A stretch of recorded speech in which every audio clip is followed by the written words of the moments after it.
could describe Dr. Jose Rizal in one word, what would that word be? If I could express Dr. Jose Rizal in one word, it would be hero. I would say a martyr. Hero.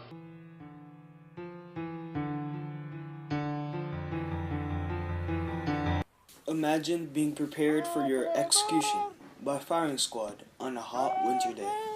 You turn your back. Are you calm, or are you a nervous wreck? Why would the Spanish government execute a man for writing a book? Why would someone be so calm at the hour they die? What is the use of independence if the slaves of today will be tyrants of tomorrow? Dr. Jose Rizal's efforts to promote equal rights through his novels and execution for the Filipinos under Spanish rule inspired the colony to revolt and ultimately gain independence. Rizal promoted equality, not through violence, but through reform of government for all people of the colony. Let's go back in time, way back when the Philippines was first discovered by Ferdinand Magellan for Spain in search of spices and a shorter route to Asia. While in the Philippines, Magellan baptized many natives into the Catholic faith.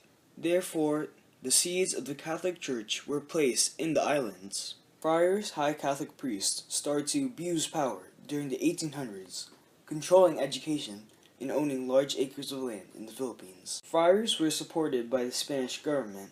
The first permanent Spanish settlement in the Philippines was established in Cebu in 1565. A leader who was born 3 centuries after the settlement was made, Jose Rizal, who was an intelligent writer, eye doctor, artist, poet, novelist, and peacemaker. Rizal's powerful words, written on paper to influence equal rights for all Filipinos under Spanish rule, convinced many Filipinos to revolt against Spain. Dr. Jose Rizal changed history from the publishing of his first novel, No Mi Tangre, in 1886, to his execution in 1896, 10 years after the publishing of his revolutionary novel. Rizal's vision, his dream for the Philippines, was equal rights. The Governor-General, who was appointed by the monarch, had the most power in the colony. The Philippines had no voice in the Spanish Parliament, Cortes, even though they were part of Spain. Rizal disagreed with the Spanish system and called for reform. Jose Rizal was born in Colombo, Laguna on June 19, 1861, the same city or province which many of my relatives currently live. For me, the most important event in his life is when he created his novels that has changed the lives of the Filipino people. What is your opinion on his book, No Mi Tangere, known as Touch Me Not or The Social Cancer?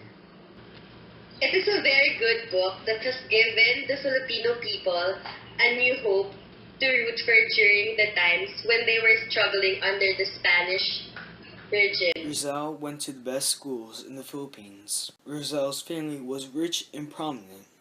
Why would Rizal care so much about getting equal rights when he had it all? He could afford to study in Europe and live in paradise. The reason why he wanted such justice and equality for his people was because Rizal had experienced injustice in his own family when his mother was imprisoned. From Jose Rizal's point of view, he wrote The Injustice Done to My Mother.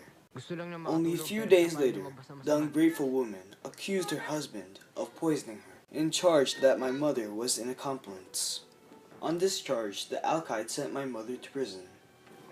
I do not like to tell the deep grief which we all 9 brothers and sisters felt. Our mother's arrest, we knew, was unjust. He was unfair in every way and treated my mother rudely, even brutally. Theodora Alonso, Rizal's mother, was imprisoned for 1.5 years. When Rizal was 21, he studied in Manila and Madrid for a medical degree. 4 years later, he published his first novel, No Mi Tangre, in Germany. In order to publish his book, Rizal had to starve himself to get enough money. The Noli, as it is called in the Philippines, was a romantic story with a political background. The hidden meaning in the novel showed how cruelly Filipinos were treated by Spain. For example, in chapter 17 in the novel, Rizal wrote about 2 poor brothers who worked in the church. One of them unjustly accused of stealing and was beaten by a priest. This book was banned by the Spanish government because of the way Rizal portrayed the friars.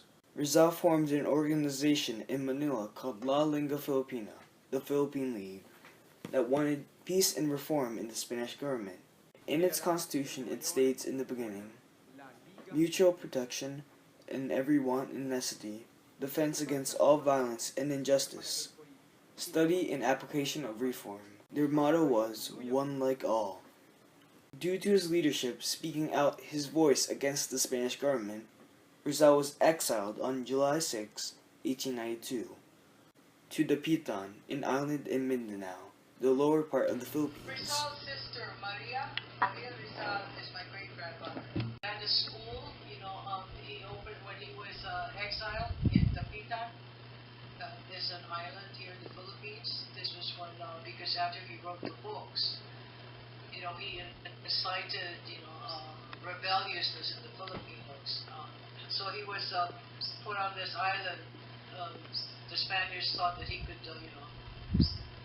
be quiet there. But he started a school. His school was very progressive. He taught others and practiced medicine during those 4 years in exile. At the time of his exile, another organization formed, the Katipunan, that split from the Philippine League. The Katipunan is a revolutionary group formed on June 7, 1892, that supported violence against Spain to gain freedom, unlike the Philippine League. Rizal was arrested on August 23, 1896, after the Katipunan was discovered. On November 3, 1896, 1 week after the Spanish government discovered the Katipunan, Rizal was imprisoned at Fort Santiago. The Spanish accused him of being connected to the Katipunan, since the organization kept Rizal as their freedom icon. A month after his imprisonment, Rizal went to his trial on December 3rd. Rizal was charged with sedition and treason. Rizal's verdict was guilty and the judge punished him by execution. Jose Rizal was executed on December 30th, 1896. On the night of December 29, 1896, Rizal wrote a poem called Mi Ultimo Adios. Here is a part of it. Give thanks that I rest from the warnsome day. Farewell to thee too, sweet friend, that lighten my way. Beloved creatures, all, farewell. In death, there is rest. This is the last piece of writing Dr. Jose Rizal wrote before his execution. The unfairness of the Spanish people to the Filipinos was his priority in life. The greatest influence that Jose Rizal made to Filipinos, I would say, would be his patriotism, his heroism for giving his life, and being a martyr for giving his life for the people. He was killed by the Spaniards because he just kept on contradicting them and telling them what they were doing to the Filipinos was wrong. So that is his biggest influence. He basically started the freedom of the Philippines. Dr. Jose Rizal is significant today because of his efforts to promote equal rights for the Filipinos under Spanish colonization. Jose Rizal was an intelligent writer and peacemaker who just wanted to bring justice and equality to his people. He was willing to suffer and die for the Filipino people. Rizal's powerful words, written on paper, convinced many Filipinos to become one, to revolt against Spain. 2 years after his execution, the Philippines became independent. Rizal's words is stronger than any weapon that was fired against Spain. Jose Rizal's books that have influenced the Philippine history is still being read to this day. There is a law from the Philippine government, Republic Act No. 1425, that requires all schools to learn about Rizal's writings. This law was approved June 12, 1856. This law is to make sure Dr. Jose Rizal's legacy always stays in the Philippines for many generations to come. As Dr. Jose Rizal said, the youth is the hope of our future. Ang paalala ng kanyang ina na huwag siyang lalapit sa apoy, ay lapit pa rin siya ng lapit. Palapit ng palapit sa apoy, hanggang sa magliyab ang pakpak niya. At tuluyan siyang mamatay. I die without seeing the dawn's light shining on my country. You, who will see it, welcome it for me.